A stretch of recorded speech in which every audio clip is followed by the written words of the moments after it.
Bon, je vous propose peut-être qu'on commence maintenant, et puis après, déjà, on va faire nos présentations, puis comme ça, les gens vont nous rejoindre au fur et à mesure.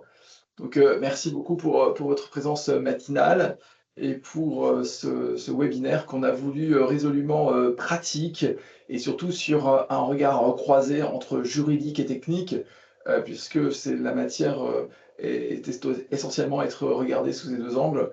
Nous avons le plaisir de travailler très régulièrement avec le cabinet Stellian et nous nous sommes dit réciproquement que c'était particulièrement intéressant de par ce que l'on vit, de par ce que l'on partage au quotidien dans des cas de projets informatiques ou de contentieux, voire d'expertise, comment on pouvait finalement montrer que l'un ne va pas sans l'autre et finalement d'expliquer de la formation du contrat, de son exécution et jusqu'à sa fin, ou en tout cas lorsqu'elle est litigieuse, quels sont les outils que l'on peut avoir, quels sont les réflexes qu'il faut avoir et comment finalement on anticipe et on gère un projet IT. Donc, je suis Christophe Fichet, je suis associé du cabinet Bignon-Lebray à Paris. Je m'occupe de la partie infrastructure, technologie de l'information et data. Je vais laisser aussi Adrien Maurice se présenter et ensuite je vais laisser aussi mes amis Olivier et Romain de chez Stellian se présenter. Bonjour à tous, enchanté. Donc Adrien Maurice, collaborateur de Christophe Fichet depuis bientôt 7 ans.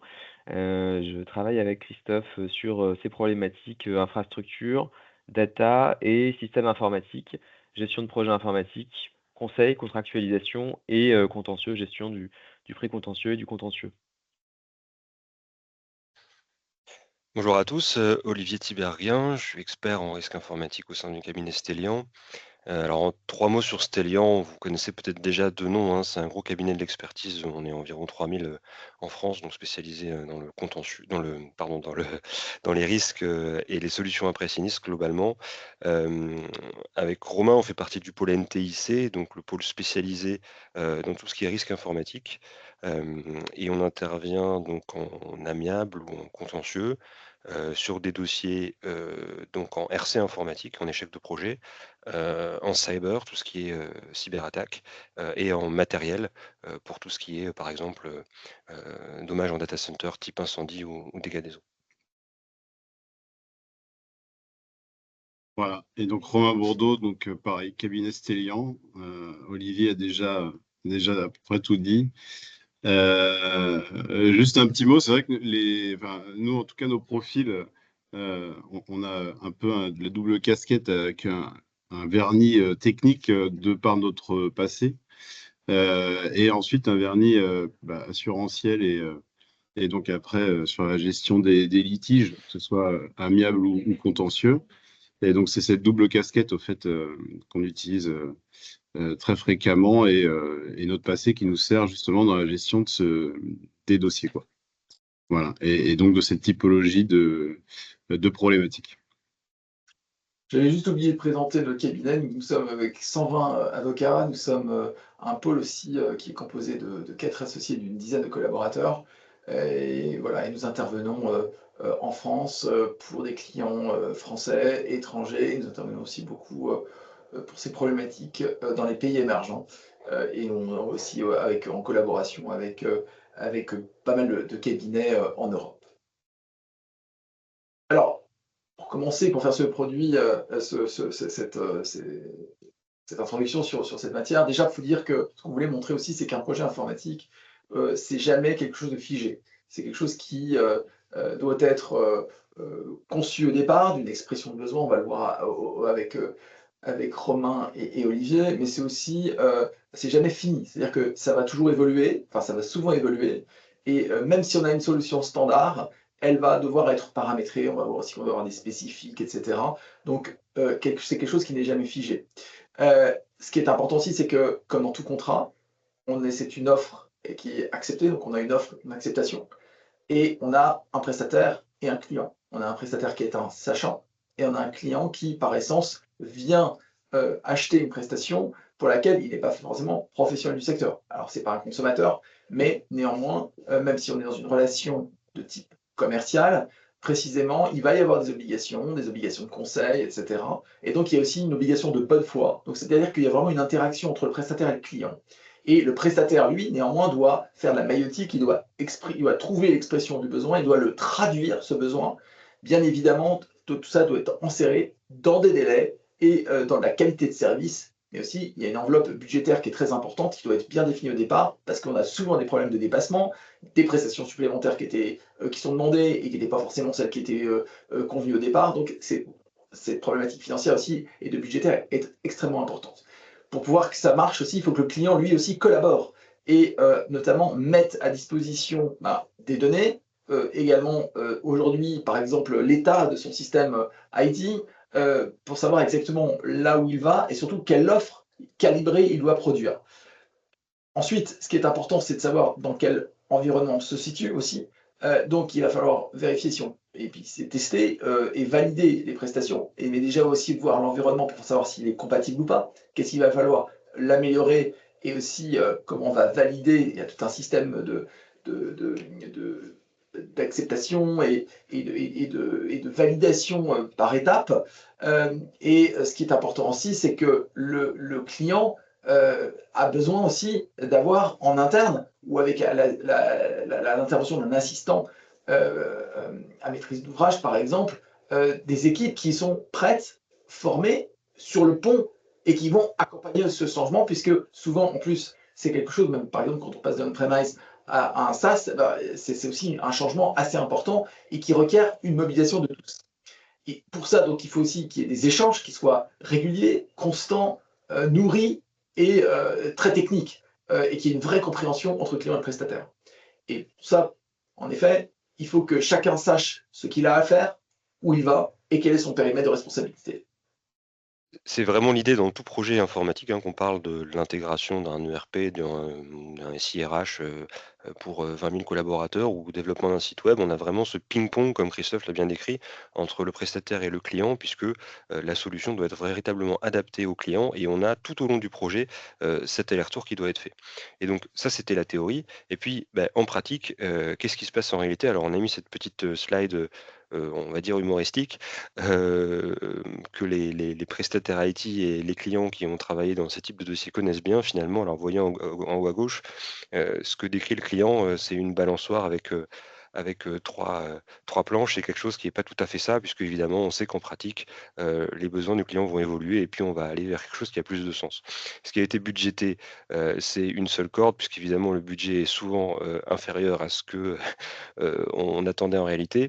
Les ingénieurs qui ont beaucoup réfléchi, donc sur la petite vignette en haut à droite, ont fabriqué quelque chose d'absolument inutilisable.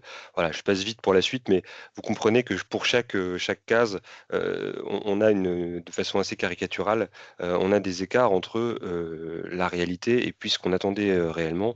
Et donc évidemment le projet va évoluer, les budgets vont évoluer et on est sur quelque chose qui n'est absolument pas figé. Alors notre préféré, c'est, ce qui est décrit dans la documentation en 2e ligne à droite, c'est-à-dire absolument rien, puisque pour, voilà, travailler sur beaucoup de projets, souvent, on voit que les documentations sont vides avec, des grands placards jaunes à compléter.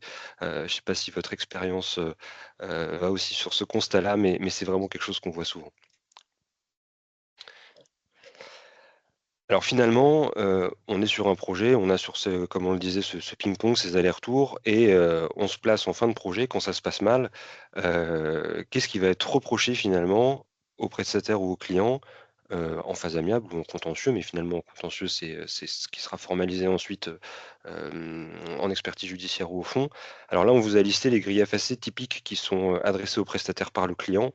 Globalement, c'est souvent l'obligation de délivrance conforme, donc un manquement à l'obligation de délivrance conforme, soit des délais, soit le périmètre s'il manque des fonctionnalités, soit le caractère forfaitaire si on est sur un projet au forfait avec un budget figé, soit des dysfonctionnements qui restent à l'issue de la livraison sur la solution, soit un défaut de performance ou une indisponibilité du système si on a eu un downtime.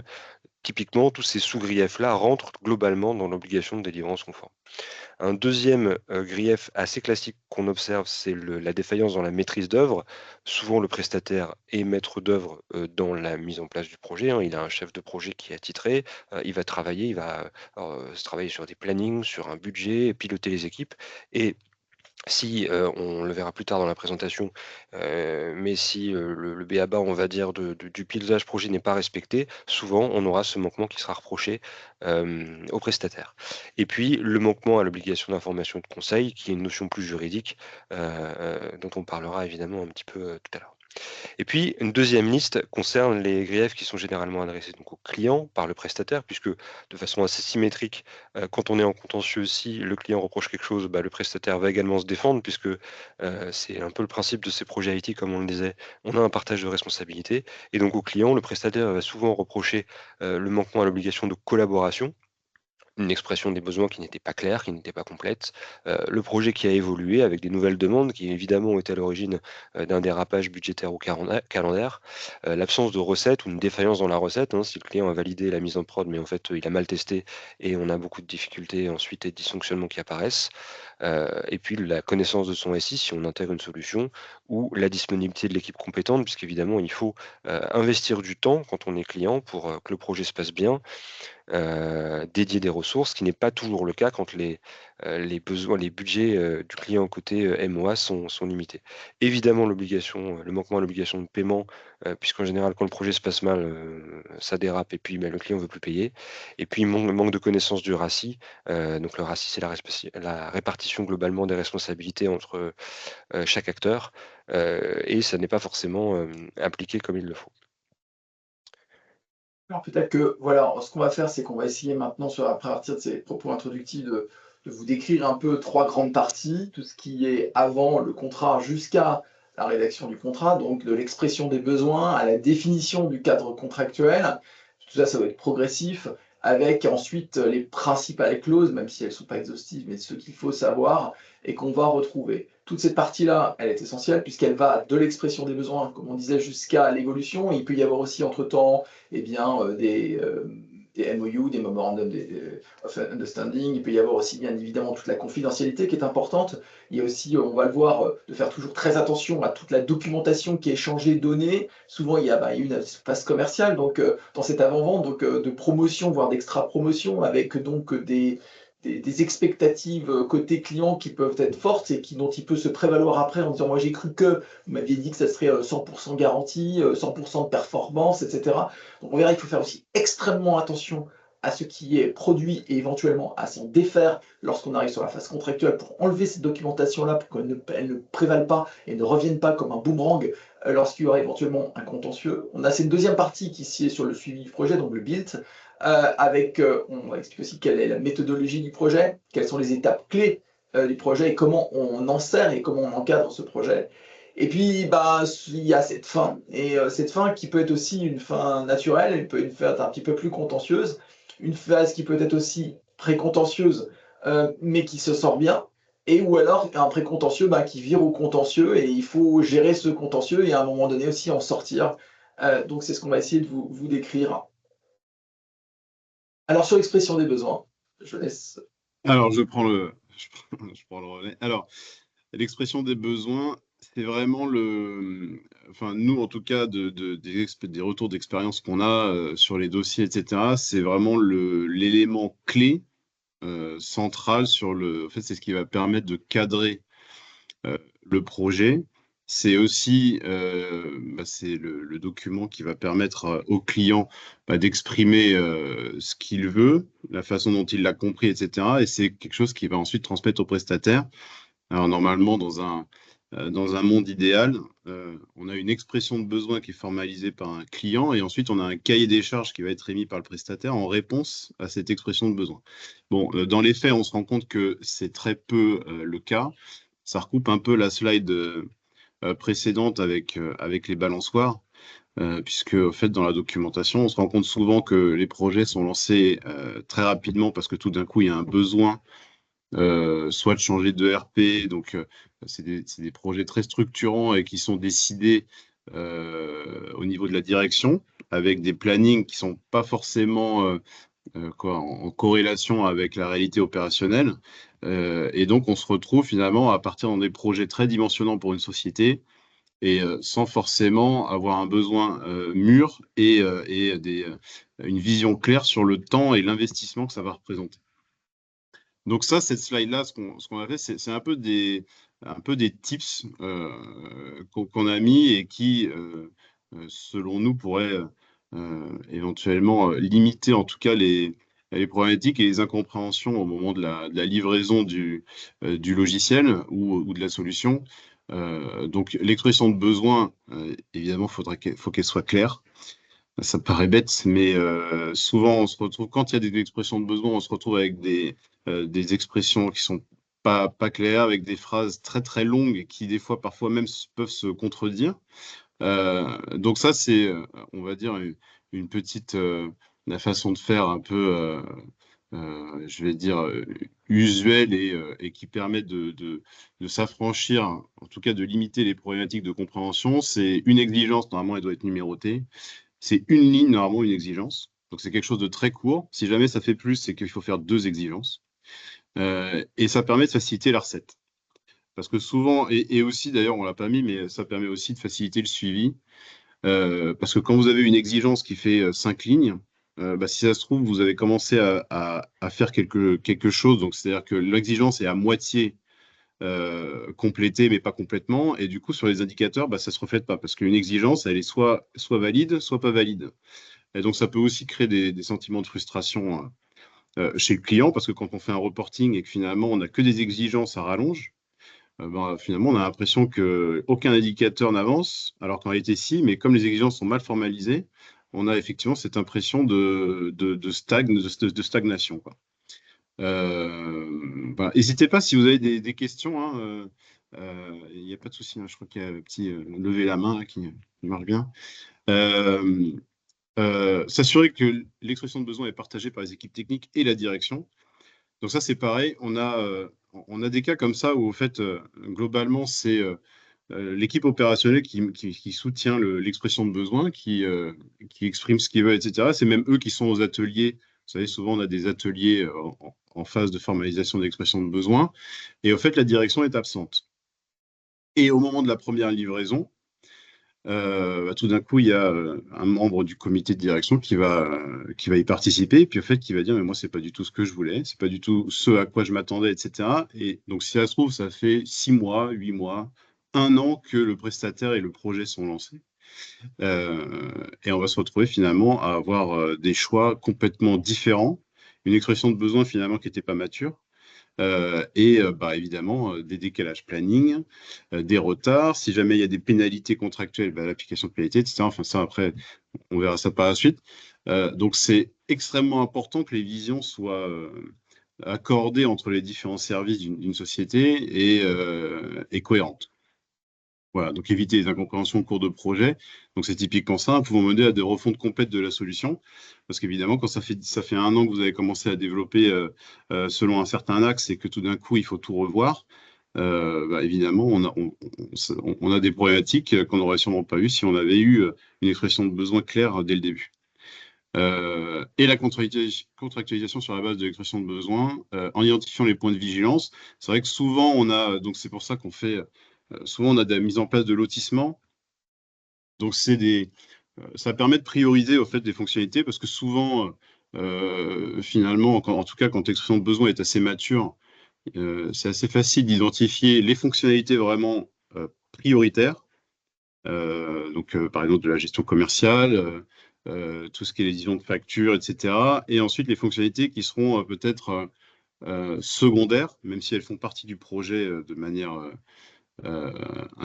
intégrales, mais qui ne sont pas forcément nécessaires et sur lesquelles on sait qu'on aura des efforts à faire, mais pas au niveau des lots prioritaires sur lesquels on sait qu'il faut absolument que ce soit que ça corresponde aux demandes et qu'en plus de ça, on respecte les plannings qui sont prévus. Parce que ça peut être dimensionnant, parce que ça peut créer des problématiques dans la société et chez le client, etc. Et qui peut avoir du coup des problématiques commerciales après derrière, et forcément, ça crée des enjeux financiers. Voilà. Alors, c'est la suite. Bon, c'est un petit peu un petit peu dans le même style. Voilà. Poser les bonnes questions, anticiper la possibilité de l'échec. Donc, c'est pour ça, ça revient un peu à la même chose, c'est d'identifier vraiment les points majeurs. Et puis, quel serait l'impact opérationnel de la solution? C'est des questions qui peuvent. Bon, c'est plus ce côté client, parce que l'impact opérationnel, c'est plus le client qui va l'avoir. Après, le prestataire, il peut quand même avoir effectivement une idée et de se dire, typiquement, s'il livre un ERP, je ne sais pas si tout le monde est familiarisé avec ça, mais c'est des logiciels qui sont très majeurs et structurants. Ça permet de gérer toute l'activité d'une société. Et donc forcément, quand on a un ERP qui est l'ancien ERP qui va tomber, je ne sais pas moi, qui sera plus maintenu et que le nouvel ERP prend 6 mois ou 1 an de retard, bah, potentiellement, oui, ça peut être dimensionnant dans l'activité du client. Donc c'est ça, c'est des risques à anticiper. Définir un projet clair, bah, le fait de faire je vous dis, des exigences avec une ligne, une exigence numérotée, etc., ça paraît presque évident, mais c'est très rare, honnêtement, hein. Si je devais mettre un pourcentage sur les dossiers qu'on traite, des expressions de besoins numérotées avec des exigences claires, ça doit représenter 5%. Donc ça paraît bête, mais c'est vraiment quelque chose qui peut vraiment aider. Et encore une fois, lors de la recette, quand il faut valider les fonctionnalités, c'est beaucoup plus simple d'avoir des exigences claires qui tiennent sur une ligne pour savoir oui, ça c'est bon, ça c'est pas bon, etc. Et ça permet aussi de savoir où est-ce qu'il faut mettre les efforts si jamais il y a des fonctionnalités qui sont pas remplies. Et l'organisation du projet, très important aussi, qui fait quoi? De savoir qui parle avec qui, chez le prestataire, chez le client, à quel moment qui est décisionnaire aussi. Ça rejoint la problématique équipe technique, équipe de la direction. Voilà, donc c'est avoir une identification et même si ça peut être mis sur le papier, c'est-à-dire dans le contrat, c'est encore mieux. Après, on ne peut pas se prémunir des fois, c'est des projets un peu longs, hein, ça peut être 3-4 ans, donc ça arrive aussi qu'on a des turnovers avec des salariés qui quittent la société. Mais ça, après, ça peut être aussi formalisé sur la forme d'un avenant au contrat avec l'identification des nouvelles équipes. Voilà, en tout cas, plus c'est formalisé et plus c'est identifié, mieux c'est.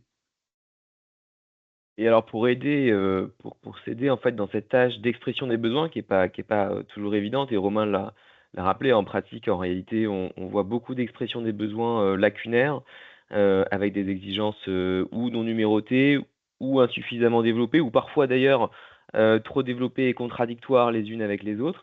Donc pour s'aider en fait dans cette tâche d'expression des besoins, le maître, d'ouvrage a parfois recours à ce qu'on appelle un assistant à la maîtrise, d'ouvrage, un AMOA, qui est un prestataire, un peu particulier puisqu'il est là pour donner au client finalement la connaissance informatique qui lui manque pour pouvoir exprimer son besoin, sans être pour autant l'éditeur, donc sans connaître finalement, la solution informatique qui va être ensuite développée par l'éditeur en réponse aux besoins du client. Donc ça complexifie un petit peu ce jeu de ping-pong dont parlait Olivier tout à l'heure, entre le client d'une part et son éditeur d'autre part. C'est un interlocuteur supplémentaire qui ajoute parfois de la complexité dans le cadre d'un projet juridique. Et donc, il faut, avant d'avoir recours à un tel AMOA, déjà s'interroger sur l'opportunité même d'y avoir recours, parce que ça pose évidemment des risques, à la fois pour le client et pour son éditeur, mais ça représente aussi une opportunité, c'est l'opportunité de pouvoir préciser clairement le besoin opérationnel du client. D'un point de vue juridique, en fait, très concrètement, ça implique de bien définir ce que fait finalement l'AMOA. Et c'est ce que disait Christophe tout à l'heure. Très souvent, le contentieux informatique est né d'un problème de périmètre, en fait, de définition du périmètre des obligations respectives de chacune des parties au projet informatique. D'où la nécessité juridiquement de bien définir ce que va faire en l'occurrence l'AMOA. L'AMOA, il faut savoir que juridiquement, il n'y a pas de définition à proprement parler de l'AMOA, de définition juridique de l'AMOA. C'est la jurisprudence qui va au fil de l'eau préciser les obligations classiques d'un AMOA en l'absence de contrat. Et en fait, ce qu'on note en jurisprudence, c'est que l'AMOA a énormément d'obligations. On a eu un exemple finalement assez récent où il y avait un AMOA qui intervenait sur un projet informatique sans aucun contrat. Le client pensait que ça le dédouanait parce qu'il se disait mon assistant à maîtrise d'ouvrage, je n'ai pas forcément défini ses obligations juridiques, donc finalement ça va être compliqué qu'on lui reproche des choses et donc qu'on me reproche à moi, client, des choses. Et en fait, la jurisprudence a eu plutôt le réflexe inverse de dire le rôle de l'AMOA, en l'occurrence, n'était pas défini dans le cadre de ce projet informatique. Donc, on va présumer que cet AMOA a été responsable de plusieurs choses, qu'il avait d'abord une obligation de conseil de son client, qu'il aurait dû recommander à son client d'effectuer un appel d'offres auprès de plusieurs éditeurs avant de choisir l'éditeur qui allait l'accompagner dans son projet, qu'il avait aussi une obligation d'assistance et qu'il aurait dû finalement conseiller à son client et aider son client à formaliser un appel d'offres et un cahier des charges précis. On revient sur l'expression des besoins dont parlait Romain tout à l'heure. Et puis aussi une obligation dans l'accompagnement même du projet, une obligation opérationnelle dans l'accompagnement même du projet. Donc on voit que en fait, ça représente quand même un risque pour le client d'être accompagné par un AMOA, surtout lorsque ces prestations ne sont pas définies. C'est le risque que, en cas d'échec du projet, l'éditeur en vienne à reprocher à son AMOA de ne pas avoir été assez présent, de ne pas lui avoir suffisamment respecté son obligation de conseil et d'assistance. Voilà. Et alors pour parler du momentum, parce que ça c'est aussi une question qu'on a très souvent en pratique, on voit qu'on a deux impératifs contradictoires. On a l'impératif juridique qui est de sécuriser les relations entre les parties, les relations entre l'éditeur et son client, et les relations entre le client et son assistant maîtrise d'ouvrage. Sauf que on a l'impératif pratique qui s'oppose à ça et qui est d'aller vite. Parce que très souvent, nous autres avocats, on est contactés finalement lorsque le projet informatique en est au point de démarrer et qu'on n'a pas envie de le retarder par une contractualisation lourde des relations entre les parties. Pourtant, on rappelle à nos clients que c'est très important de contractualiser avant le début d'exécution des prestations. Le risque sinon, c'est évidemment de se voir imposer les conditions générales de l'autre partie, qui ont pu déjà être échangées. On observe en pratique, très souvent, lorsqu'on est du côté client, que le client a déjà reçu de l'éditeur un certain nombre de documentations. Ces documentations, même si elles ne portent pas le nom de contrat, sont engageantes. Christophe en parlait tout à l'heure. Dans ces documentations, il peut y avoir des spécifications de la solution notamment, la spécification du champ fonctionnel. Dès lors que le projet commence sur la seule base de cette spécification envoyée par l'éditeur, eh bien cette spécification deviendra contrat et obligera les parties. Donc, on voit que l'importance ici pour le client, c'est de prendre le temps, comme le disait Romain, de définir son expression de besoin, d'apporter son socle contractuel pour ne pas derrière que lui soit imposé le seul socle contractuel de son éditeur. Donc, le risque évidemment de commencer les prestations sans contrat, c'est de se voir imposer les conditions générales de l'autre partie. Alors, en pratique, comment on fait? Eh bien, on conseille tout simplement à notre client de partir sur une base contractuelle la plus souple possible, une base contractuelle allégée, de rédiger un pré-contrat en réalité qui va encadrer l'utilisation de la solution de l'éditeur le temps qu'un contrat final soit signé. Très souvent, on a ce qu'on appelle les proof of concept, ces contrats de test d'une solution de l'éditeur, qui sont aussi des contrats engageants, même si ce sont des contrat préparatoire à une relation de longue durée, eh bien, on conseille au moins, à minima, à notre client de sécuriser cette entrée en matière par ce contrat de test qui lui permettra évidemment d'identifier, en fait, d'exprimer son besoin déjà, et puis d'identifier les rôles respectifs de chacune des parties et leurs obligations respectives. Voilà, tout ça, dans quel objectif? Dans l'objectif, évidemment, de définir concrètement ce qu'on attend de l'autre. En fait, ça se résume très souvent à ça paraît être impensif, mais en pratique, comme le disait tout à l'heure Romain, malheureusement, on ne le voit pas ou trop peu, c'est de savoir exactement ce qu'on attend de son éditeur, ce que l'éditeur attend en contrepartie de son client. On va essayer de clarifier au maximum finalement les attentes respectives des parties. La première attente dans un projet informatique, c'est évidemment le périmètre fonctionnel. Qu'est-ce que le client attend comme fonctionnalité de son éditeur et qu'est-ce que l'éditeur est en mesure de fournir ou de ne pas fournir d'ailleurs. Donc ça, c'est ce qu'on appelle le périmètre fonctionnel, technique du projet.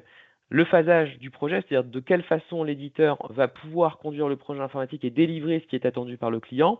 Très souvent, on observe qu'il y a un phasage assez classique. On planifie d'abord le projet, les différentes étapes du projet, son calendrier. On s'occupe ensuite du design, c'est-à-dire de la conception technique de la solution.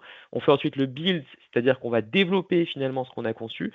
Du test, c'est-à-dire qu'on va tester dans l'environnement du client si ce qu'on a conçu fonctionne et correspond à son besoin. Et puis le déploiement, où là, on va mettre en production ce qu'on a conçu pour le client, de sorte à ce que celui-ci puisse l'utiliser. La répartition des responsabilités dans le RACI, on a rapidement, Christophe tout à l'heure vous a parlé du RACI, c'est quelque chose de très important.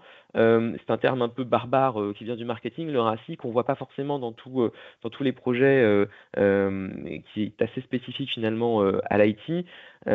Pourquoi? Parce que l'IT nécessite finalement de définir très concrètement ce que va faire chacune des parties. Il y a une obligation de collaboration évidente, puisque l'éditeur ne peut rien faire sans que le client lui ouvre son système d'information et participe à l'élaboration de la solution.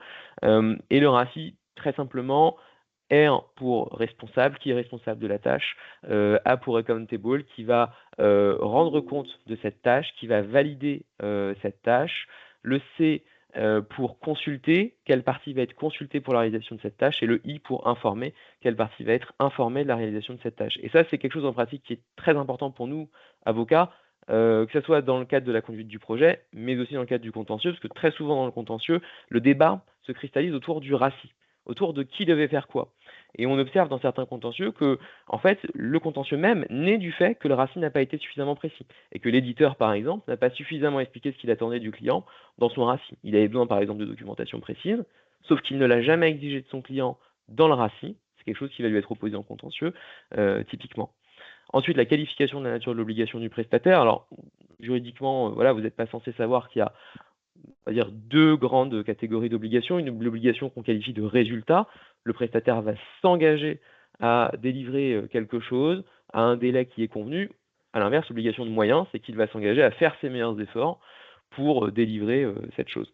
Et ça, c'est très important pour nous également, dans le cadre même du contentieux. Parce que dans le cadre du contentieux, très souvent, on a un client qui est très demandeur, qui dit, voilà, je n'ai pas été livré en temps et en heure de ma solution, et un contrat qui prévoyait finalement aucune obligation de résultat quant à la tenue des délais, mais simplement un calendrier estimatif, un planning estimatif, avec une obligation de moyens.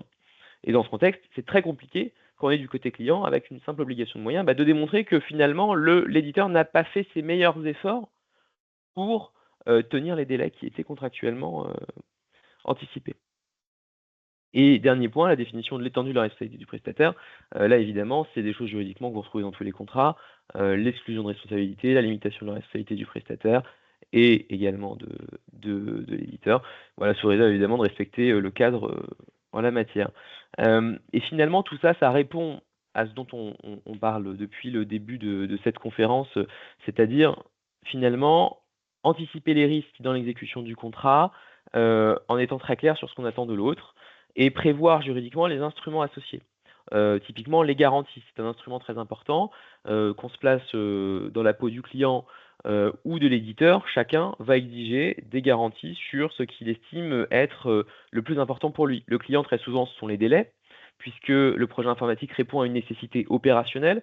Si le client a un budget pour conduire un projet informatique, c'est qu'il a un besoin opérationnel qui nécessite de conduire ce projet informatique, donc avec des délais contraints.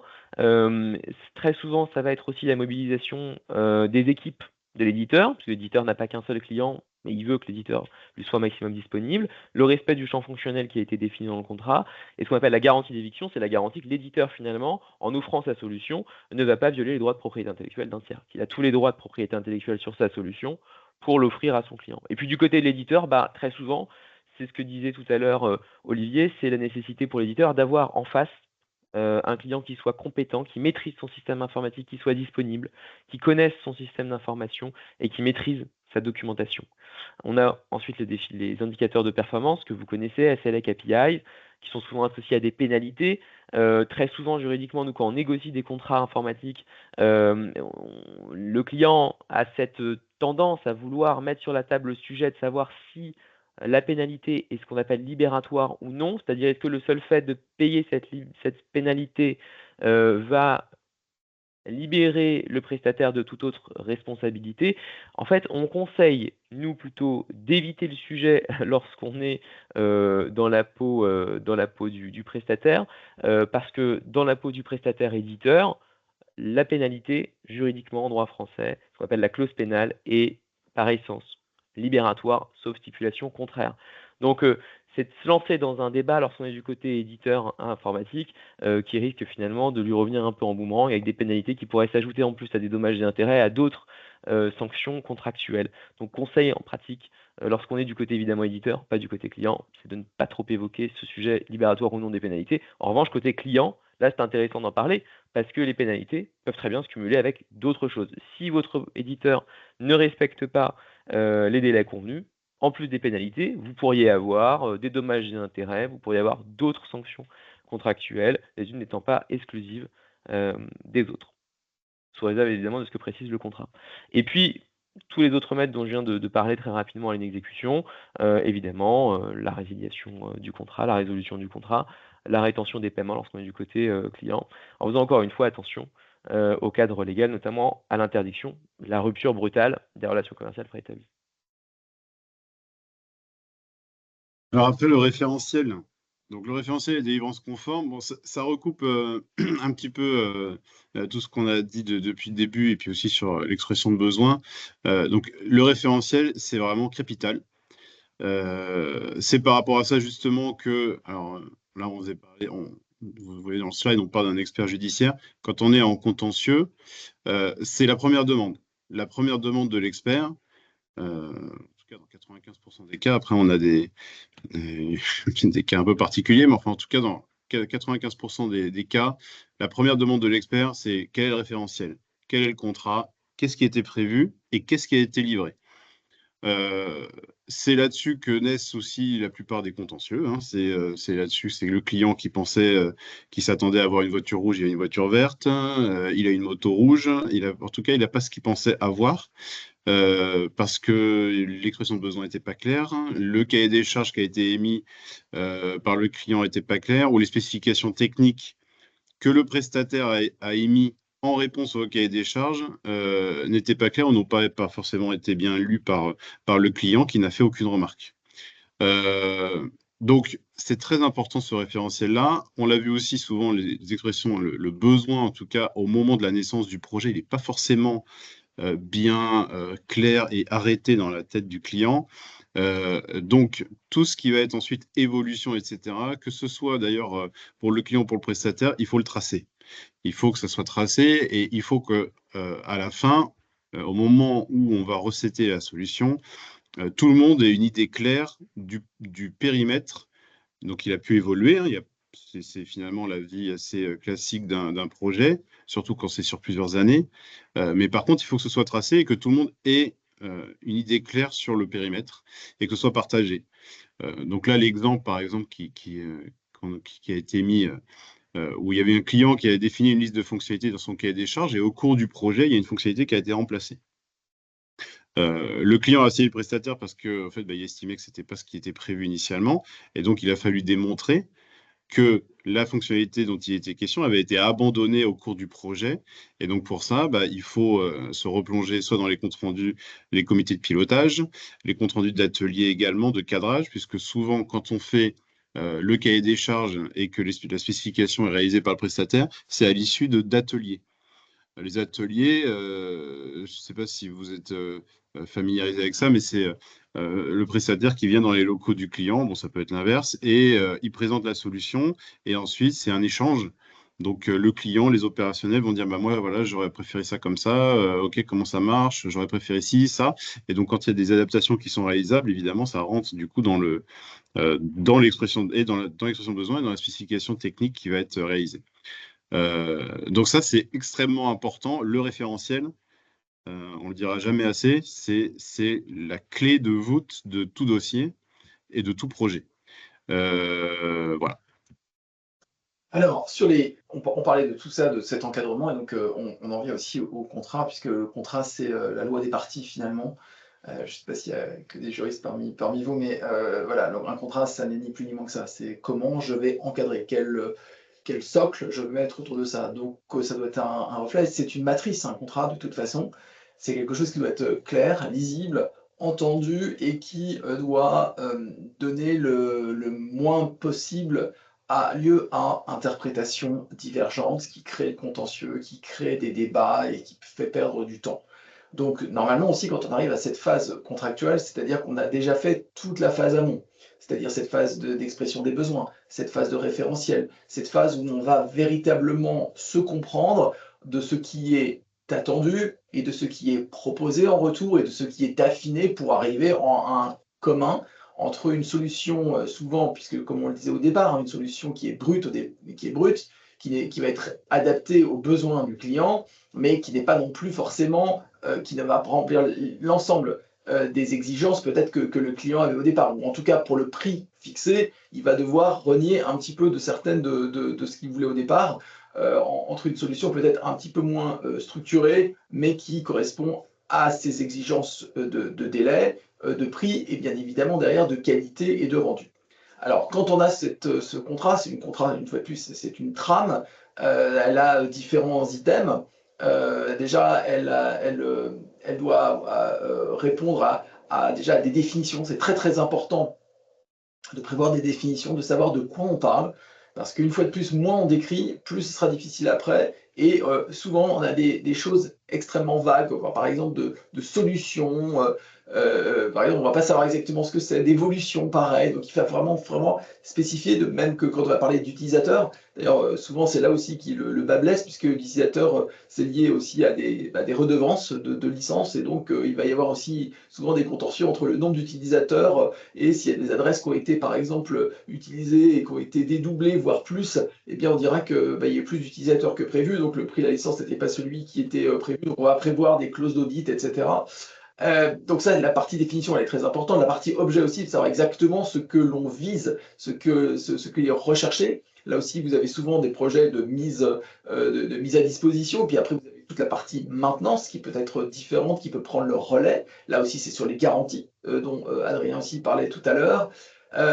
Il faut que ce soit toujours très clair et qu'on ait des modalités y compris l'interprétation. On va le voir après sur la comitologie, etc., où on a des escalades et s'il y a des problématiques d'interprétation, en tout cas notamment entre le technique, le commercial déjà qui était là au début, le technique qui a pris le relais et le juridique, eh bien on arrive à savoir un peu à retrouver ces petits et de savoir exactement ce que les parties entendaient et voulaient. Une date d'entrée en vigueur du contrat, c'est toujours important, avec bien évidemment, est-ce que c'est une durée déterminée ou indéterminée? Si c'est une durée déterminée, est-ce qu'elle va être renouvelée? Quand, comment? Ne pas louper les échéances. Si elle est indéterminée, c'est magnifique, mais un contrat qui est indéterminé, ça veut dire aussi qu'il peut être résilié à tout moment sous réserve d'un préavis raisonnable de résiliation. On peut avoir aussi des tiers qui vont venir, donc on peut avoir des stipulations pour autrui, notamment dans la... Mais alors là, il va falloir définir quels sont les tiers bénéficiaires, quelle va être aussi la responsabilité de ces tiers. Il faut décrire aussi tout ce qui est service d'intégration, puisque souvent un projet informatique, c'est aussi on va notamment intégrer des solutions. On parlait tout à l'heure, et Adrien parlait tout à l'heure de logiciels, etc. Et tiers. Il peut y avoir ce qu'on appelle la propriété intellectuelle tierce, et là-dedans, donc ça veut dire qu'il va falloir, on parlait de garantie d'éviction, voilà, c'est pour ça que je voulais revenir là-dessus. Donc ça veut dire de protéger la propriété intellectuelle de tiers. Donc au moins quand je vais acheter aussi à une solution informatique, il faut que je sois certain que je ne vais pas être évincé, parce qu'on me dit ce que tu utilises finalement tu n'as pas le droit de le faire, il n'y a pas les droits, donc il y a toute une chaîne de droits. Et là on se retrouve avec une problématique dont on parle beaucoup souvent, qui est l'open source. Puisque l'open source, c'est magnifique, mais ça doit être partagé. Donc, il y a un système aussi ce qu'on appelle de contamination. Donc, c'est-à-dire que si moi, on développe un produit, alors que je veux qu'il soit dans un secteur même sensible, etc., je ne veux pas qu'il soit partagé. Or, la licence de cet open source m'oblige à partager aussi ce résultat. Donc il faut aussi vérifier, ce sont plus des contrats qui sont généralement très différents de ceux qu'on connaît, qui ont été faits par des universités, le MIT, etc., donc qui doit être interprété un peu différemment de ce que l'on interprète. Donc dès qu'il y a l'intégration d'un logiciel tiers, d'une solution tierce, il faut faire extrêmement attention à cela. Il faut aussi falloir décrire tous les services de maintenance. C'est très important puisque, comme on disait, c'est un contrat de type informatique, ça évolue. Donc, qu'est-ce qui est la maintenance, qu'est-ce qu'elle est fournie, comment elle évolue et comment elle va évoluer, qu'est-ce qui est attendu aussi de la part du client de faire les patchs, des évolutions. On va regarder aussi comment on met en œuvre. Tout à l'heure, on parlait des SLA et des pénalités. Quand est-ce qu'on va respecter ce calendrier, les tickets, quand est-ce qu'on va les émettre, quand est-ce qu'ils vont être reçus, quand est-ce qu'ils vont être considérés comme étant opposablement reçus ou pas. Ça, c'est très, très important. La définition aussi des services support qui est très importante là-dessus. Quelles sont les modalités, quels sont les niveaux de support, qui va intervenir à quel moment, puisque là aussi il y a une variable prix, bien entendu. Tout ce qui est la formation. La formation, elle est aussi très très importante, puisqu'il va falloir s'approprier en interne ces outils-là, sinon ça ne va pas marcher. Aussi, on a plein de problématiques de garantie, on en parlait, de collaboration, puisqu'un contrat, c'est la bonne foi, hein, il est basé sur la bonne foi réciproque des deux parties qui doivent collaborer. Et bien évidemment, comme le disait aussi Romain à l'instant, eh bien, il va falloir aussi que de la part du client, il sache et que les gens soient suffisamment dédiés et sachent où il va. On a toute la problématique aussi que vous connaissez, qui est des données à caractère personnel, notamment s'il y a des données qui vont transiter, ils vont aller à l'étranger, ou s'il y a une intervention aussi, par exemple, du prestataire ou de l'éditeur depuis l'étranger en Europe. Là aussi, c'est considéré comme étant un transfert de données à caractère personnel, donc il y a aussi pas mal de problématiques et parfois fastidieuses de mise en œuvre des protocoles nécessaires. Il y a aussi tout l'aspect sécurité qui est extrêmement important. Bien évidemment, les données, la plupart du temps, notamment dans des systèmes d'ERP qui sont extrêmement larges, sont hypersensibles, et on sait que la cybersécurité n'est pas un vain mot, notamment aujourd'hui avec les mises en œuvre des directives, notamment NIS 2 et autres, qui ont étendu le champ des obligations avec, bien évidemment, une responsabilité particulière, y compris du client. Donc voilà. On a aussi tout ce qui est propriété intellectuelle, j'en parlais, et là, elle est très importante, parce que qui développe quoi, qui apporte quoi, et à qui appartient ce qui résulte éventuellement des choses qui ont été développées ensemble. En droit, on déteste quelque chose qui n'est pas prévu, ça s'appelle l'indivision, et l'indivision, c'est le pire des régimes, puisque tout ça appartient à tout le monde et à personne, et on peut tout défaire, et donc c'est très compliqué à mettre en œuvre ensuite. Il y a de l'accès au code source qui est très important. L'accès au code source est aussi qui est déposé souvent dans un escrow agreement, comme on le dit. Donc vous avez l'agence de protection des programmes qui va aussi permettre, lorsqu'il y a un défaut ou lorsqu'il y a une obligation de passer chez un tiers, de voir comment ce tiers pourra reprendre les prestations et avoir accès au code source, qui est lié lui-même à ce qu'on appelle la réversibilité. Donc on a aussi toutes les procédures de recettes qui sont extrêmement importantes, c'est ce que disaient Olivier et Romain aussi, c'est-à-dire qu'est-ce qui va être livré, comment on va vérifier si les obligations de délivrance conforme ont été faites, est-ce qu'il peut y avoir aussi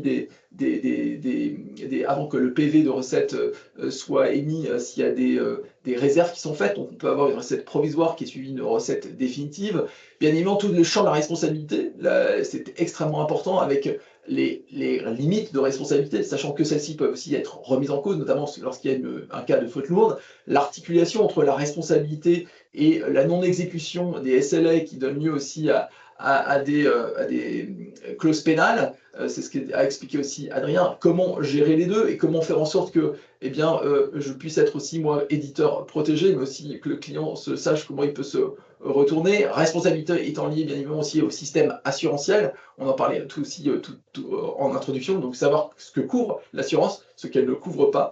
Et puis après, tout un ensemble de clauses, bien évidemment, comme la force majeure, la résiliation, la sous-traitance aussi, qui est très important. Est-ce qu'il y a un sous-traitant à un moment donné, quand, comment, sachant qu'on a une loi, la loi de 1975, qui oblige aussi à des systèmes de paiement, de garantie de paiement, que souvent on oublie, mais qui sont impératifs.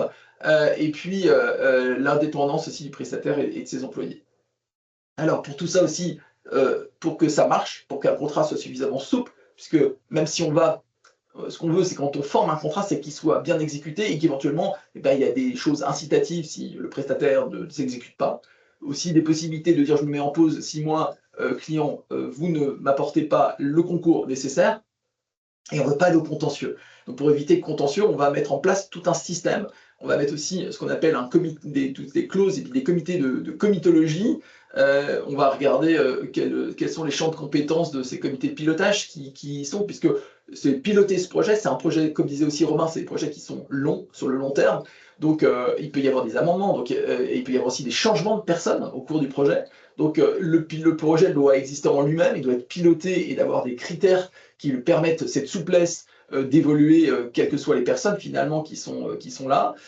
Quels sont aussi les participants, les fréquences des réunions, est-ce qu'il va y avoir des PV, comment ces PV sont émis, est-ce qu'on va aussi s'exprimer lors de PV sur ce que devraient faire des tiers. On a eu l'exemple aussi, nous, par exemple, avec des AEMOA dont on a parlé, mais qui disent, moi, j'y étais pas. Donc, quand on va dire après, c'est la responsabilité de l'AEMOA, comment on va lui opposer, il va dire, non, c'est une preuve à soi-même, etc. Donc, on revient sur des notions juridiques très importantes, donc toujours faire très attention à bien formaliser tout cela, de valider les minutes, hein, même si c'était implicite, c'était explicite, parce que l'implicite, bien évidemment, ne restera pas. Donc, comment faire pour qu'on puisse l'opposer à l'un ou l'autre des parties.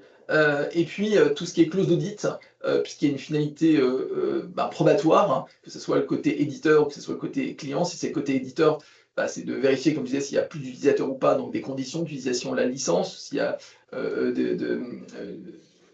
en tout cas des tiers où il y a de la contrefaçon, tout simplement. Aussi, côté client, qui va lui dire dans des obligations d'audit, moi, j'ai à répondre d'obligations de sécurité, donc montrez-moi votre système pour que je me rende compte qu'il fonctionne bien. Je ne sais pas dans vos différents systèmes, mais par exemple, si vous êtes en particulier dans la santé, dans la banque, etc., vous avez des obligations encore renforcées. Donc, il faut faire très, très attention. Il faut définir aussi l'objet de l'audit, la fréquence qu'on peut opposer comme résultat, puis il y a des frais qu'il faut prendre en considération. Il y a la clause de réversibilité qui est extrêmement importante, puisqu'elle permet d'aller justement vers un autre tiers, que j'ai expliqué tout à l'heure, en cas notamment de défaillance d'un prestataire. Donc, quelle est cette obligation de réversibilité et comment elle permet finalement au client de poursuivre le projet alors qu'il y en a, le prestataire est défaillant, par exemple. Et donc, de prévoir éventuellement la restitution au client de l'ensemble des données qui lui ont été confiées, mais aussi des livrables qui ont été effectués et les formats qui vont avec pour que la reprise par un tiers prestataire puisse être possible et sans heurts. Alors, je laisse peut-être aussi sur il faut définir une méthodologie de conduite du projet. Et ça, Stelian va vous expliquer ce cycle en vie et cette méthode agile dont tout le monde entend parler, mais qui est important de spécifier. Oui, on va parler effectivement de build maintenant. Donc, une fois qu'on a défini tout ça, comment est-ce qu'on conduit le projet, avec une première partie ici sur la méthodologie. Et ensuite, on parlera des différentes étapes et de la comitologie, donc pour tout ce qui est encadrement. Effectivement, pour commencer sur la partie méthodologie, il y a deux méthodes qui s'opposent principalement au projet informatique. Ce sont les méthodes historiques de type waterfall ou cycle en V, qui sont dérivées de l'industrie, et puis les méthodes agiles dont effectivement on entend beaucoup parler, Christophe, c'est tout à fait vrai, depuis assez récemment, bon, même si assez récemment maintenant, c'est globalement depuis les années 2010 que ça se déploie quand même vraiment beaucoup. Alors, on pourrait en parler pendant 3 jours, hein, de ces différentes méthodes, mais on va essayer de vous faire une présentation assez courte. Globalement, la méthode donc en cycle en V ou waterfall est dérivée de l'industrie. C'est une méthode historique qui consiste à définir l'ensemble des besoins et de figer le périmètre dès le début, du projet. C'est-à-dire qu'on est vraiment dans ce qu'on entend de façon assez classique comme méthodologie. Le client exprime ses besoins, ou des exigences, écrit son cahier des charges, le client répond avec des spécifications, en réponse à ses besoins. Tout est figé de façon régulière avec des validations par des PV pour s'accorder sur le périmètre précis. Et on poursuit comme ça la méthode, on développe, hein, en fonction des spécifications, on teste en fonction de ce qui a été développé, etc. Donc c'est très linéaire et surtout, ça a deux inconvénients majeurs. C'est pas flexible du tout fonctionnellement. C'est-à-dire que si en cours de route, on se rend compte que telle fonctionnalité n'est pas exactement celle qu'on voulait parce que au fur et à mesure des tests, en fait, ça marche pas bien, évidemment, on peut pas changer. Ou en tout cas, c'est très compliqué de changer. Donc le périmètre est figé et fonctionnellement, on n'est pas flexible. Et puis évidemment, les budgets aussi sont figés parce qu'on va définir un budget dès le début du projet. On est censé rentrer dans les clous et c'est assez contraignant à la fois pour le client et le prestataire. Donc ça, c'est les méthodes historiques. Et puis donc, depuis plus récemment, on a les méthodes agiles. Alors, c'est une sorte de mot valise, hein, méthode agile. Il y en a beaucoup qui rentrent dans cette catégorie. La plus connue est Scrum, hein, qui est une méthodologie dérivée du rugby. Euh, Globalement, la méthode agile, ça consiste à co-construire le produit entre le client et les prestataires, en fournissant des livrables réguliers. C'est une des première, on va dire, notion très importante, c'est à échéance peut-être 2 semaines ou 3 semaines en fonction des projets, on va s'accorder avec le client sur un petit périmètre, on va travailler ensemble avec le client et on va produire un livrable qui sera évidemment partiel, mais qui permettra déjà au client de tester et justement s'il se rend compte que c'est pas exactement ce qu'il attendait, de modifier, modifier ses fonctionnalités pour justement, s'adapter au produit. C'est un peu le schéma, qui apparaît là sur la Joconde, où on va écrire grossièrement ce qu'on recherche et puis on va travailler par petits bouts, et en se concentrant notamment, sur les fonctionnalités les plus difficiles au début pour s'adapter. C'est un référentiel qui est donc mouvant par nature et il sera très, on va dire très avantageux, très intéressant pour le prestataire en cas de contentieux, puisque par nature, la méthode est souple, permet justement des adaptations. Et donc, on le voit hein, vraiment par retour d'expérience en cas de contentieux voilà, par nature, le prestataire aura cette souplesse qui lui est accordée. Et donc, les décisions sont en général beaucoup plus avantageuses pour le prestataire si on est en méthode agile. Hem, alors on a mis une slide sur la méthode Waterfall, mais globalement, c'est le même principe que cycle en V, qui est la méthode historique. Je vais peut-être passer vite, sinon on risque d'être pris par le temps. Globalement, la méthode Waterfall est encore antérieure au cycle en V, c'est-à-dire que dans le cycle en V, on a des phases qui sont symétriques, c'est-à-dire qu'on a une première partie exigence, l'étape 1 qui est là, et en face, vous avez une méthode de test ou d'accord du prestataire, et à chacune des phases que vous voyez ici, vous avez un test ou un retour qui est fait, qui permet d'avoir un retour d'expérience à chaque phase. Ça, c'est le cycle en V. En Waterfall, on n'avait pas ça, mais c'est une méthode qui est encore plus ancienne et donc qui est finalement moins adaptée sur les projets IT. Je passe la main à Romain sur la partie conduite et méthodologie projet. Yes. Alors, les étapes clés du projet. Bon, comme on l'a vu, le cadrage. La phase de lancement et le cadrage, c'est vraiment clé. On aurait pu la mettre en rouge, cette première partie. C'est vraiment de celle-ci dont va découler tout le reste. Et c'est en général une très mauvaise idée d'essayer de gagner du temps sur cette phase-là, parce qu'en fait, le temps qu'on pense avoir gagné sur cette phase-là est perdu dans les suivis et la recette, puisqu'on a un besoin mal exprimé, donc un suivi beaucoup plus compliqué, des exigences mal formalisées, mal formulées, et donc un suivi qui prend beaucoup plus de temps. Voilà, donc bon, après, c'est la phase de lancement cadrage, c'est ce qu'on disait déjà, hein, s'assurer du partage du planning aussi, le planning prévisionnel. C'est vrai que ça, c'est très important, que le client ne soit pas étonné au fait des jalons de livraison, qu'il soit parfaitement informé. Et si jamais, c'est vrai que souvent, on parlait de collaboration. Tout projet informatique, c'est une collaboration entre un prestataire et un client. Et évidemment, le prestataire, pour qu'il avance, il a aussi besoin de données d'entrée. Je pense par exemple à des bases de données, des données d'articles, ça dépend aussi de la prestation, etc. Une façon de fonctionner, etc. Donc, toutes ces données-là, évidemment, il faut aussi les marquer dans les plannings, parce que bien évidemment, si on a des données d'entrée qui sont prévues en avril et qu'elles arrivent en juillet, il faut bien expliquer au client que, de fait, le projet va shifter. Il va shifter, alors il shiftera peut-être pas de 3-4 mois, mais il shiftera quoi qu'il arrive parce que les données d'entrée sont arrivées tardivement et que du coup, il y a potentiellement des fonctionnalités qui n'ont pas pu être avancées et qui ne sont pas à l'état dans lequel elles auraient dû être en juillet. Mais ça, c'est très important de le tracer. Voilà, on a beaucoup aussi effectivement de cas où on se retrouve avec des contentieux, avec des plannings initiaux qui n'ont jamais été modifiés, alors qu'on a des comptes rendus de comités de pilotage qui montrent partout que le planning devra changer et devra être modifié, sauf que c'est jamais formalisé. Voilà, donc ça c'est très important. Le suivi, donc la fréquence. Bon, la fréquence en général, enfin après tout dépend, mais quand on a des fonctionnalités un petit peu plus touchy ou un lot un peu critique, on va augmenter la fréquence des comités, mais sinon, globalement, on peut rester sur une fréquence classique tout au long du suivi, et notamment des indicateurs simples avec des codes couleurs. Ça recoupe ce qu'on disait sur l'expression de besoin et les exigences simplifiées. Ça permet aussi derrière, d'où ce que je disais, c'est que la phase de lancement cadrage, il ne faut pas essayer de gagner du temps là-dessus. C'est ce qui va vous permettre d'aller vite par la suite. Et donc, les indicateurs simples sont issus des exigences simples également. Et donc, on a des indicateurs et un suivi beaucoup plus facile avec des exigences qui sont bien formalisées. Et la recette, c'est pareil. Quand on a des exigences qui sont bien formulées, on a une idée bien précise de ce qu'il faut tester, de ce que ça doit faire, etc. Et donc, on avance assez rapidement.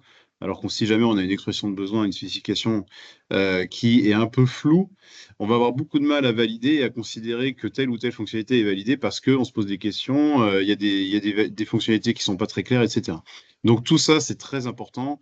Et évidemment, voilà, au moment de la recette, juste, il ne faut pas oublier de réserver quand il y a des choses qui ne fonctionnent pas. On a eu des cas comme ça où en fait, le client considérait qu'il y avait des fonctionnalités qui ne fonctionnaient pas au moment de la recette, mais il ne les a pas réservées. À ce moment-là, quand on se retrouve en contentieux, c'est très compliqué d'expliquer pourquoi on ne les a pas réservées. Voilà, bon, après, là, les étapes clés, je ne vais pas revenir point par point, mais voilà, vous avez la réunion de lancement, le kick-off, vous avez le cadrage très important, donc définition précise du périmètre, etc. Les spécifications techniques, donc c'est là où tout se joue. Et ensuite, vous avez des recettes. Vous pouvez avoir des recettes provisoires si jamais vous avez des lotissements avec des fonctionnalités un petit peu plus importantes, on va dire. Ça permet aussi d'avoir de faciliter le suivi. Et on a ensuite une recette définitive. Et puis, comme on disait, avec la nécessité de faire des réserves si jamais il y a des fonctionnalités qui ne fonctionnent pas. Juste un petit mot sur la période de garantie. Une fois qu'on a livré, alors ça dépend des projets, hein, ça dépend du type de projet, etc. Mais des fois, on a des périodes de garantie qui sont prévues par le prestataire.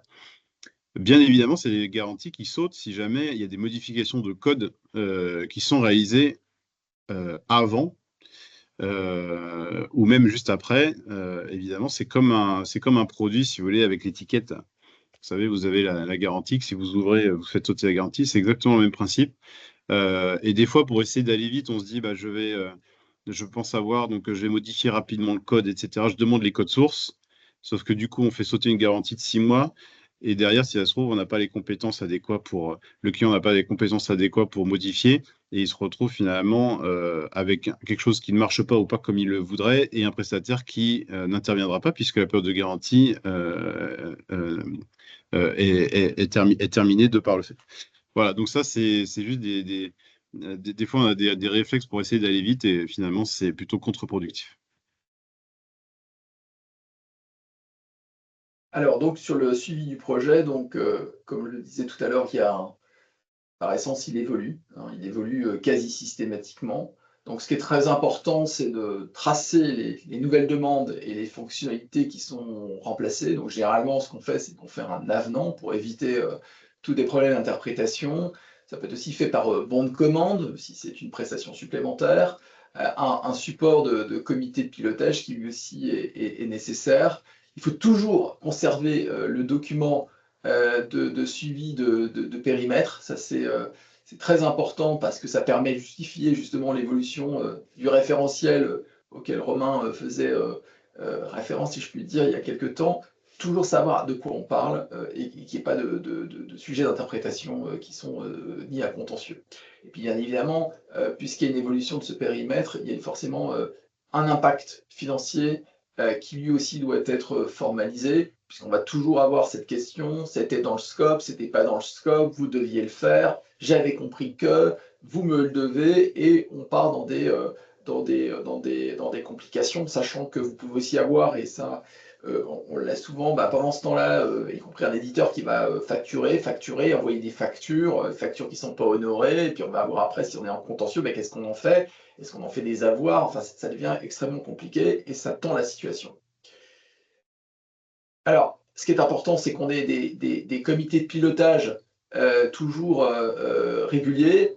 Ces comités de pilotage, je vais aller très vite parce que ça a déjà été décrit par Olivier et Romain assez suffisamment, mais ce qui est important, c'est que ces comités de pilotage, comme je le disais tout à l'heure, doivent être les lieux de discussion, d'arbitrage, de décision, ils doivent être très réguliers, et il y a des points indispensables qui sont le support qui va être rendu à l'issue de la réunion. Il faut qu'il soit extrêmement clair, qu'il ne soit pas trop flou et surtout qu'il ne laisse pas place à l'interprétation, y compris lorsqu'on aura le contentieux justement source à exigence et surinterprétation et à différence d'appréciation de chacune des parties. On va avoir des points contractuels, on va avoir des plannings On va aussi avoir un suivi des risques. Et parmi ces risques, on va retrouver le prix, hein, le retard, puisqu'on va avoir un retard par rapport au calendrier d'exécution, sur la méthodologie. Là encore, on l'a vu tout à l'heure. Et ce qui est important aussi, c'est de tracer, en tout cas, tout ce qui a été, tout ce qui va évoluer, tout ce ce à quoi on renonce. Et ce qui est très important dans ces comptes rendus, que ce soit bien identifié les participants, que ceux qui doivent aussi faire partie de ces comités de pilotage soient là ou soient remplacés, que tout ce qui est désaccord ou position des parties ou les alertes, etc., soit bien dressé, et une fois de plus, qu'il n'y ait pas source et ni à interprétations diverses. Et donc, si des comités additionnels sont nécessaires, il faut le préciser, etc. Mais il ne faut pas non plus tomber dans la sur-exagération. Peut-être que par contre, vous pourriez peut-être reprendre, peut-être aussi Olivier ou Romain, Oui. cette méthode PAC ou Agir. Ouais, tout à fait. Alors, le PAC, ou PAQ, le plan d'assurance qualité, c'est un document qui est assez, systématique dans les projets IT. Donc le plan d'assurance qualité, ça permet notamment de définir, quelle est la méthodologie qui a été convenue. Le RACI est souvent inclus dans ce document, et ce qu'on voit, très souvent, c'est un document qui est annexé au contrat sous forme de projet incomplet, puisque c'est un document standard, un template, que le prestataire a pour chacun de ses clients. Et puis, comme il est censé être complété en cours de projet, mais annexé au contrat initialement au projet, en fait, on ne prend pas la peine de le mettre à jour. Et c'est très embêtant parce qu'il contient des informations, comme on le disait, très importantes, avec des engagements qui ne sont pas respectés. Donc c'est le premier point qu'on voit assez souvent, et c'est une alerte qu'on relève pour ces raisons. Deuxième sujet, c'est en cas de dérive du projet, on en a beaucoup parlé, donc un projet IT, ça évolue d'un point de vue fonctionnel et c'est normal, mais il faut l'assumer, et surtout, il ne faut pas laisser le projet dériver. Il faut agir si on se rend compte que, en tant que prestataire ou même que client, en tant que client, pardon, si on se rend compte que le projet ne va pas dans le sens qu'on veut. Donc il faut en premier lieu alerter en comité, puisque ce sont vraiment les organes les plus importants qui seront analysés a posteriori en contentieux. On part des comités de pilotage et des comptes rendus. On note donc les retards pendant ces comptes rendus. On fait des mails pour alerter. Si le budget explose, si les délais explosent, si telle fonctionnalité est trop compliquée à implémenter. Évidemment, il faut documenter, il faut escalader. C'est assez logique tout ça, mais parfois, quand on a des bonnes relations avec son client ou son prestataire, c'est difficile de formaliser les choses et de les écrire, mais c'est malheureusement nécessaire pour éviter des difficultés par la suite. Un exemple assez court sur lequel on était intervenu, un prestataire avait travaillé pour son client, c'était la refonte d'un site de voyage en ligne, un site internet, projet pas forcément très compliqué sur le principe, mais il n'y avait pas de cahier des charges. Au cours du projet, le client a évidemment fait évoluer son besoin. C'était une start-up ou une petite structure qui était assez agile. Et les besoins évoluent tellement que le prestataire consomme un temps à peu près 3 fois supérieur à celui qui avait été prévu, donc un budget triplé. Il alerte jamais son client de ses retards, de ses augmentations de budget, et à la fin, le client n'est pas satisfait. On regarde en procédure l'écart entre ce qui avait été promis au début, et ce qui a été fait à la fin, et on n'a pas de cohérence puisque, le projet a évolué énormément. Et le prestataire a perdu. Bien qu'il ait consommé 3 fois plus, qu'il ait à peine été payé, à la fin, il a été condamné à rembourser les sommes perçues et à des dommages et intérêts, puisque, évidemment, il n'avait pas alerté et il n'avait pas respecté ses engagements initiaux. Voilà pour la partie des conseils pratiques. Je vous rends peut-être la main sur la partie contentieux, Ah oui, parce que là, Christophe. on parlait de tout ce qui se passait bien, et bien évidemment, puisque ça a été très bien fait en amont et qu'on a respecté absolument tous ces processus techniques, organisationnels et de suivi, de comité, etc., tout va bien. Mais sauf que malheureusement, souvent, dans ce type de projet, du fait qu'il y a beaucoup qui sont longs, qu'il y a des choses non prévues et qu'il y a aussi peut-être un mauvaise aussi parfois précisément expression des besoins, une inadéquation entre ce qui a été peut-être aussi promis de façon peut-être un petit peu véhémente par des commerciaux et ce qui techniquement n'est pas tout, ou n'a pas été bien exprimé, et ce qui est surtout attendu de la part du client qui, de bonne foi ou pas, va réclamer et va se retrouver avec un système par exemple qui ne marche pas ou qui n'a pas répondu dans les délais ou dans la qualité qui était attendue. Eh bien, on se glisse progressivement vers un contentieux. Donc avant le contentieux, on a un pré-contentieux. Et ce pré-contentieux, il s'agit de le gérer, de l'éviter, puisque on peut c'est peut-être un rappel à l'ordre et qui va permettre aussi de retrouver ou de mettre en exergue des problématiques qui sont résolvables. Donc ce qui est très, très important, c'est de toujours, alors là je vais prêcher pro domo, mais en tout cas, même en interne, d'impliquer une équipe juridique afin d'analyser tout de suite les termes contractuels, voir comment on peut réagir, qu'est-ce qui est prévu, hein, et de simplement s'appuyer sur ces leviers-là. Il faut aussi analyser les griefs, hein, on en parlait, Olivier et en parlait d'ailleurs tout au début, ou avec Romain aussi tout au début de la présentation sur ces griefs. Donc d'analyser ces griefs au vu des responsabilités respectives des parties. On parlait aussi du RACI tout à l'heure. Vous voyez que tout ça finalement a une utilité parce qu'il permet de voir qui était responsable de quoi, qui devait faire quoi, quand, comment et à quel moment. Ce qui est intéressant aussi, c'est d'impliquer aussi peut-être un conseil juridique, parce que lui va avoir l'expertise tiers, le regard tiers, et va permettre aussi de prendre du recul et surtout d'anticiper éventuellement le potentiel contentieux et de se faire un peu l'avocat du diable pour voir ce qui ne va pas et de donner aussi un regard critique pour dire attention là-dessus, n'appuyez pas là-dessus, ça va être mauvais pour vous, etc. Allez plutôt dans ce sens-là, voir s'il y a un conseil ou un début de contentieux, de traiter peut-être aussi avec le conseil juridique de l'autre partie, ce qui permet aussi dans le cadre de relations confidentielles de dire les choses qui n'ont pas été bien été sans les acter, puisqu'on ne va pas laisser de traces et on va peut-être repartir en ayant joué sur cette confidentialité entre avocats. D'envisager tous les modes alternatifs de règlement du litige. On parlait de comitologie, de la médiation. La médiation, par exemple, est un système qui marche extrêmement bien. Donc, je ne sais pas si vous êtes familier avec la médiation, mais la médiation, avant d'aller au contentieux ou en parallèle, permet de mettre une pause. D'ailleurs, toutes les juridictions, aujourd'hui commerciales, même les tribunaux des activités économiques, qui sont la nouvelle appellation de nombre de tribunaux aujourd'hui, de tribunal de commerce, facilitent. Hein. Ils vont absolument vous demander aux parties, avant d'aller se taper dessus et de lui d'avoir à en juger, d'essayer de se trouver une porte de sortie à l'amiable. Donc la médiation, elle apporte quelque chose d'essentiel, puisque la médiation, généralement, est faite avec un médiateur. Ce médiateur n'est pas un juriste, enfin la plupart du temps, il ne faut pas que ce soit un juriste, parce qu'il faut que ce soit quelqu'un d'expérimenté, du secteur, qui va permettre aussi de faire un peu un exercice de catharsis au début, en disant, voilà, qu'est-ce qui ne va pas, parce que vous avez souvent, dans ces problématiques de projet, la frustration, etc., qu'il faut savoir exprimer pour revenir à l'essentiel, essayer de trouver une solution. Et il y a beaucoup d'alternatives de résolution des litiges aujourd'hui qu'on peut mettre en place avec l'escalade des sujets, avec peut-être aussi au début les responsables du projet, les chefs de projet, et puis à un moment donné peut-être les supérieurs qui vont dire écoutez les gars, on ne va pas aller se taper dessus, on n'a surtout pas envie. La plupart du temps les gens travaillent ensemble déjà, vous travaillez depuis des années, donc il faut trouver une solution et elle est possible et elle évite d'aller justement de devoir l'exposer au vu aussi de tous dans le cadre d'un règlement judiciaire.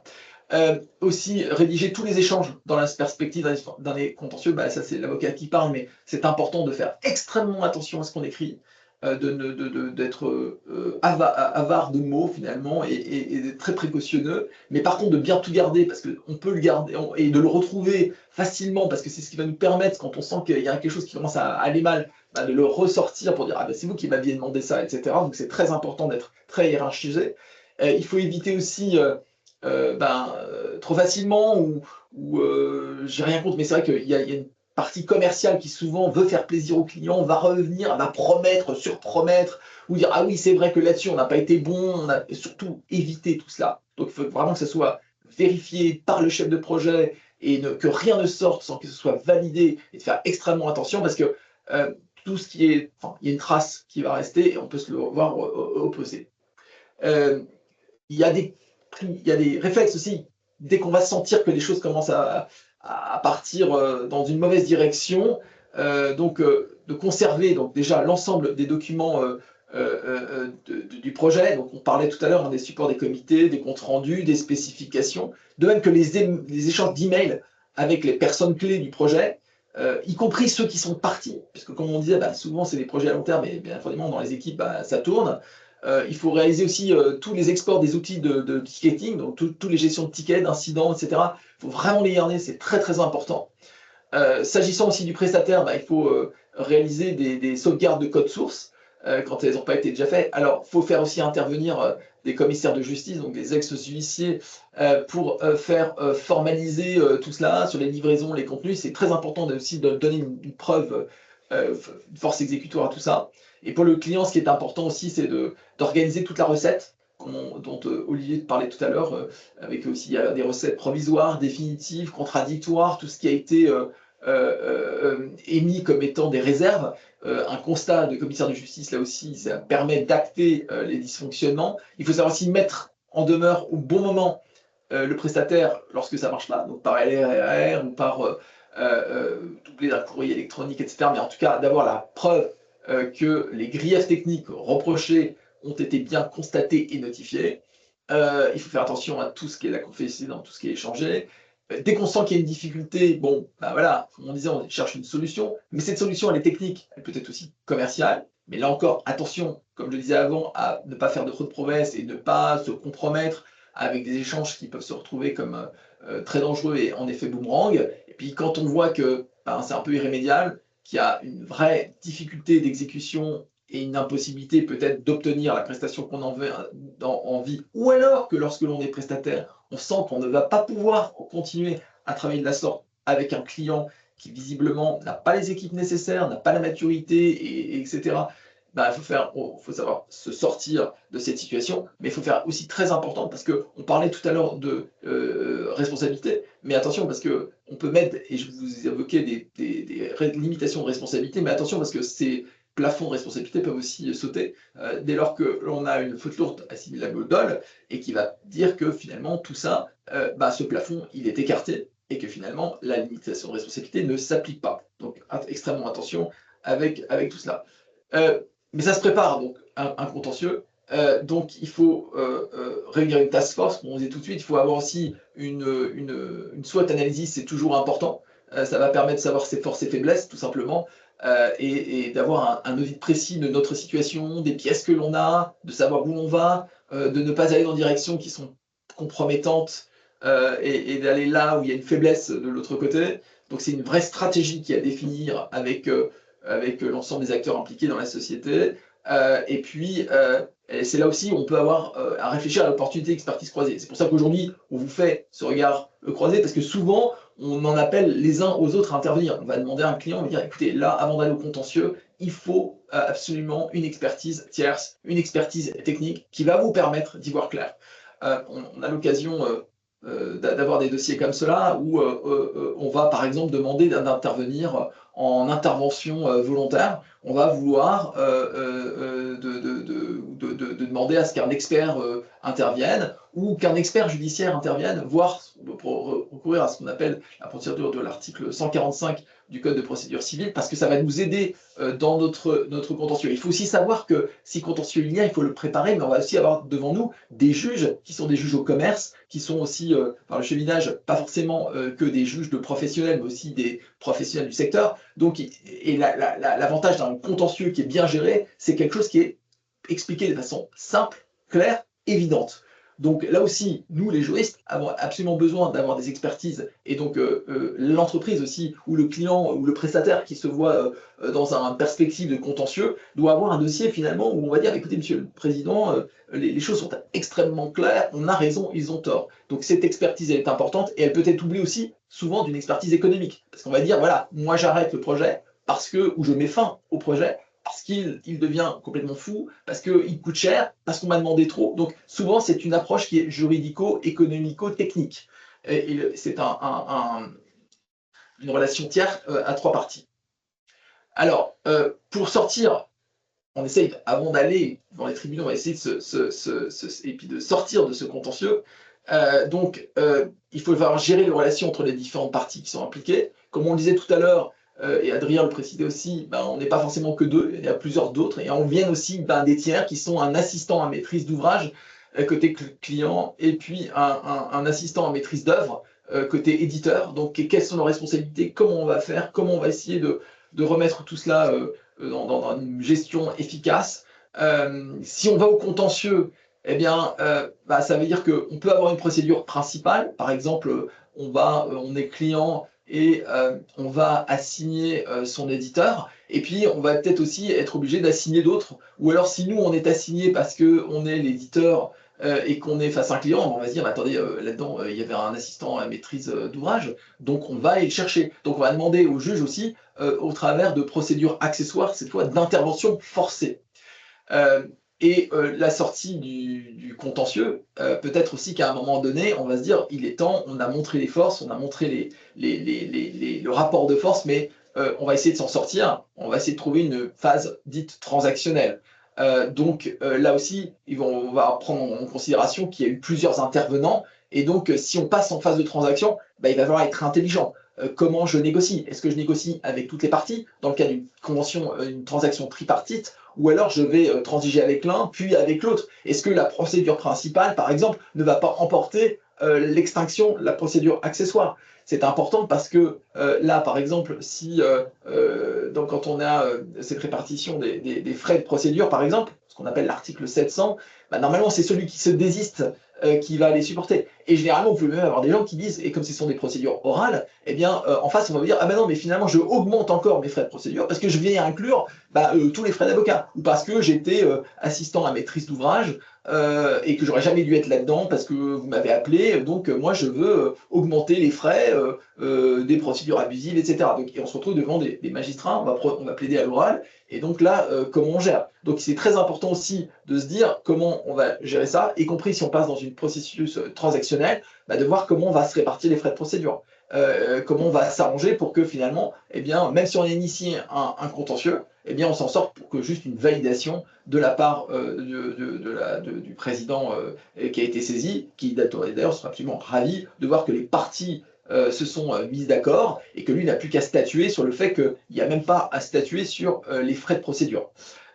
Quelque chose qui est important aussi, c'est que l'accord transactionnel souvent est soumis à TVA, on l'oublie souvent, donc ça rajoute quand même 20%. Alors il peut y avoir, même dans les contentieux étrangers, etc., de savoir est-ce que la TVA est récupérable, pas récupérable. Donc on entre dans des considérations, vous voyez, qui deviennent incidentes, mais qui sont très importantes et qui vont permettre de gérer ces sorties-là. L'aspect, bien évidemment, où l'avocat est important, c'est que ce sont des procédures aussi d'intervention de tiers d'avocats, qui a la confidentialité qui va avec. Donc ça veut dire que quand on utilise l'avocat, on peut s'avancer, avancer des chiffres pour s'en sortir. Si ça ne marche pas, on reprend le contentieux ou on continue le contentieux. Donc c'est aussi l'avantage d'avoir ces maniements agiles, pour le coup, c'est une méthode agile juridique, pour gérer cette sortie de procédure qui est, ne l'oublions pas aussi, on l'oublie souvent, ce qu'il faut aller voir, ce sont les assurances. Parce que ce sont souvent les assurances aussi qui vont donner le là de savoir ce qu'ils sont prêts à couvrir, parce que peut-être qu'ils vont couvrir aussi le contentieux dans le cas d'une police spécifique, et peut-être qu'ils vont vous dire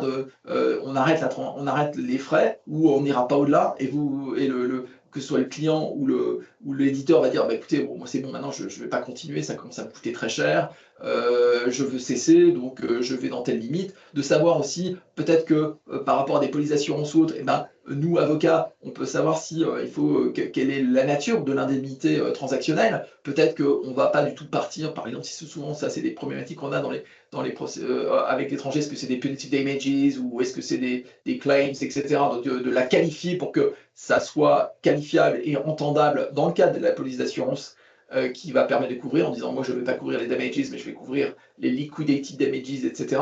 Donc tout ça, là aussi ça relève de la sophistication pour s'en sortir et pour que chacune des parties puisse en sortir raisonnablement avec le coût qui va, mais dans cette responsabilité qui est gérée, y compris sur l'aspect assurantiel.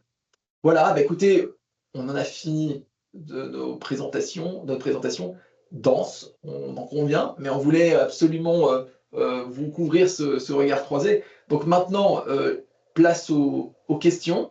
Je ne sais pas, j'ai pas regardé la conversation, mais j'ai juste vu qu'on nous demandait et j'ai répondu s'il y avait une présentation qu'on serait ravi de vous partager. Mais peut-être que s'il y a des questions, n'hésitez pas à nous les poser. On est là maintenant à votre disposition pour ceux qui ont eu la patience de rester jusqu'au bout.